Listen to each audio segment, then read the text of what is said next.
At one point in time, humanity broadcasted their existence across the stars in an effort to establish contact with other intelligent civilizations.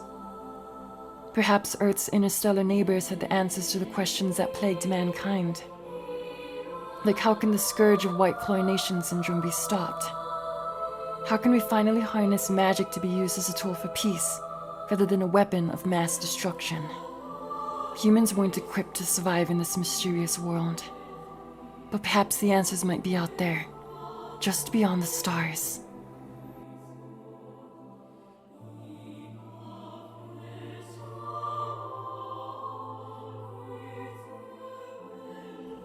On July 4th, 5012 AD, the aliens arrived on Earth, 8 centuries too late to save mankind.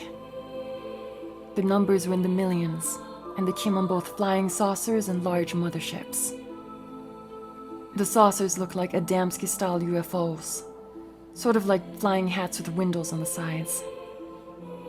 The aliens made no efforts to contact any android settlements on Earth, and made no illusions about their true intentions. Almost as soon as they arrived, they began their attack.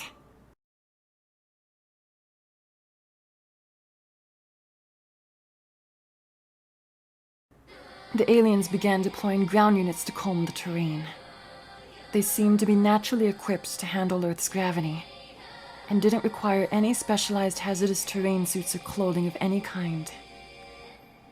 The chemical composition of Earth's atmosphere didn't seem to faze them either. Whatever wretched planet they came from must have been very similar to ours. On average, alien life forms were approximately 240 centimeters in height, but their sizes varied. Reports suggest that some were even as large as Goliath-class machine life forms. They had a large head, 2 round black eyes, 1 mouth, 2 nostrils, and 8 tentacles. 6 of their tentacles were long and 2 were short. They were like octopuses on land. The aliens, however, had a bone structure and thick, armored skin. The only easy way to kill an alien life form in a close-range engagement was with a sword, slicing their head off along the temporomandibular seam separating their cranium and lower jaw. Don't ask me how I know that. The aliens had teeth, molars, premolars, and incisors, similar to that of herbivores. The alien ground forces didn't appear to be carrying any sort of weaponry, but they commanded alien ships to fire at targets upon making visual confirmation and uttering loud screeches. They were animalistic in nature, yet technologically superior to androids and humans. They didn't appear to have any love for one another, no concept of compassion or empathy. The only thing they knew was conquest, by whatever means necessary. They were predators by nature. Intel suggests that the aliens had limited vocal communication ability, but had some sort of written language. The only alien text we could ever decrypt was, "Defeat the enemy." The ships started attacking animals, androids, and plant life indiscriminately. They used laser beams and air-to-ground photon projectile systems. Data suggests that the Goliath-sized alien life forms were also capable of firing beams of energy out of their mouths. The normal-sized ones had great physical strength and could rip an android apart with just their bare tentacles. Huge fires burned down plains, forests, and vast swaths of land. Already destroyed buildings were decimated further. Remnants of humanity, which androids tried to preserve for so long, were blown to pieces. The androids knew almost immediately that the aliens were hostile and needed to be stopped. The only culture aliens knew was that of warfare. Their technology appeared to serve no other purpose than to aid in destruction.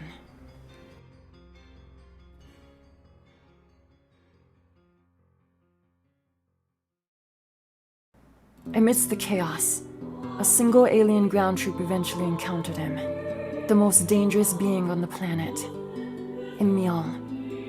A remnant of the old world, a magical weapon of mass destruction with the mind of a child. An experiment designed to fight monsters made out of salt, according to the data.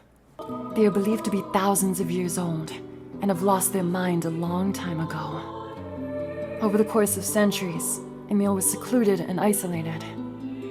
They spent their days cultivating flowers and talking to themselves. Over time, Emil grew fond of nature and became friends with animals. Moose, sheep, and big-ass pigs. When Emil saw the aliens attacking his animal friends, he retaliated and launched an all-out magical assault against them. As far as we know, Emil was the first being on the planet to combat alien lifeforms.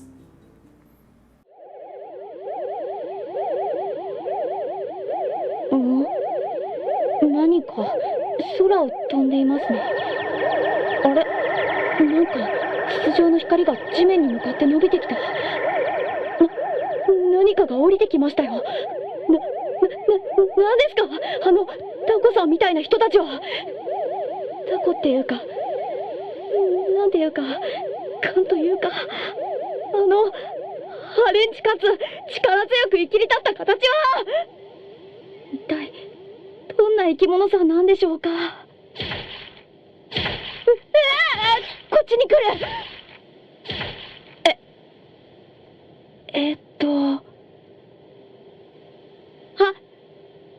ハロー。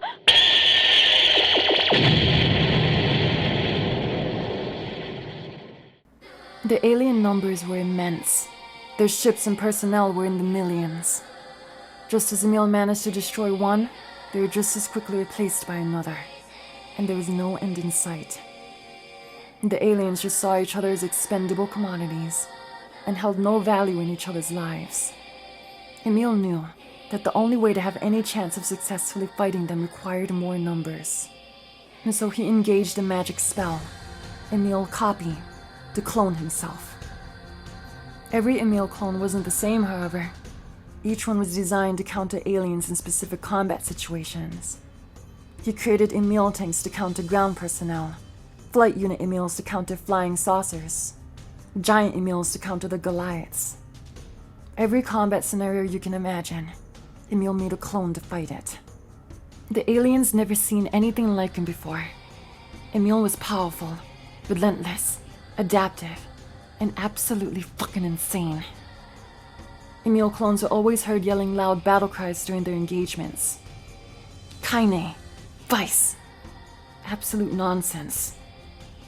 I don't know if the aliens were capable of feeling fear, but if they were scared shitless. The android resistance towards alien lifeforms was nothing compared to the assault led by the Emil clones. I think that they must have forgotten that the androids even existed in the face of such a truly insurmountable enemy. The aliens fought Emil for over 12 years straight.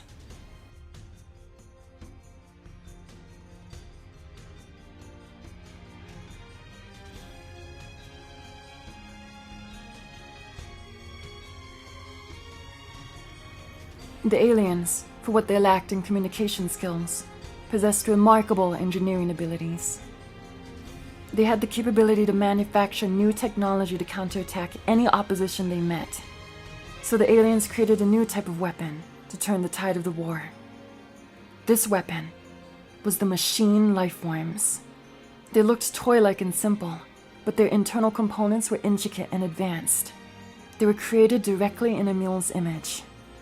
Ripping off their exoskeleton revealed a mechanical Emil face underneath that perfectly matched Emil's proportions. They were equipped with artificial intelligence that allowed them to modify themselves in the field. The machines were the ultimate countermeasure to Emil. They were capable of fighting on the land, the sea, and air. They utilized melee weaponry such as spears, swords, axes, and hammers, and even began emulating the magic projectiles of Emil, utilizing guns capable of firing decelerated luminescent orbs. Machine lifeforms were every bit as ruthless as their adversary, if not more. They were at non-stop war for 100 years. Even with up to 85 million clones, Emil couldn't keep up with the speed of machine production. They were capable of fighting indefinitely. Their manufacturing facilities were self-sufficient and didn't require tremendous resources. It's believed that over time, Emil lost the ability to coordinate battle tactics due to a decrease in intelligence with every new clone. The sightings of the clones slowly dwindled over time and eventually stopped altogether. leaving only the androids left in the fight.